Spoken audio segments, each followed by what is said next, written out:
ಈ ದೇಶವು ನಮ್ಮದು, ಈ ಸಂಸ್ಕೃತಿ ನಮ್ಮದು ಅನ್ನುವಂತಹ ಒಂದು ಭಾವನೆ ವಿಶೇಷವಾಗಿ ನಮಗೆ ಬರಬೇಕು.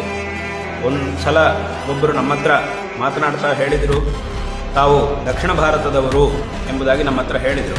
ಆಗ ನಾನು ಅವರಿಗೆ ಒಂದು ಮಾತು ಹೇಳಿದ್ದೆ, ಏನು ಅಂತಂದರೆ, ನಾವು ದಕ್ಷಿಣ ಭಾರತದವರಲ್ಲ, ದಕ್ಷಿಣದಲ್ಲಿ ಹುಟ್ಟಿದಂತಹ ಭಾರತದವರು ಅಂತ ನಾವು ಅವರಿಗೆ ಹೇಳಿದ್ದೆ.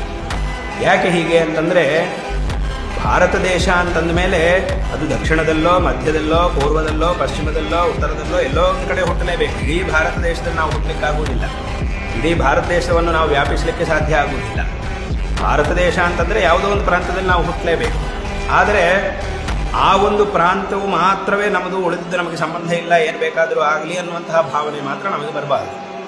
ಹಾಗಾಗಿ ನಾವು ಏನು ಹೇಳಿದ್ವಿ ಅಂತಂದರೆ, ನಾವು ದಕ್ಷಿಣದಲ್ಲಿ ಹುಟ್ಟಿದಂತಹ ಭಾರತದವರು. ದಕ್ಷಿಣದಲ್ಲಿ ಹುಟ್ಟಿದ್ದು ಹೌದು, ದಕ್ಷಿಣದಿಂದ ಬಂದವರು ಹೌದು, ಆದರೆ ನಾವು ಭಾರತದವರು.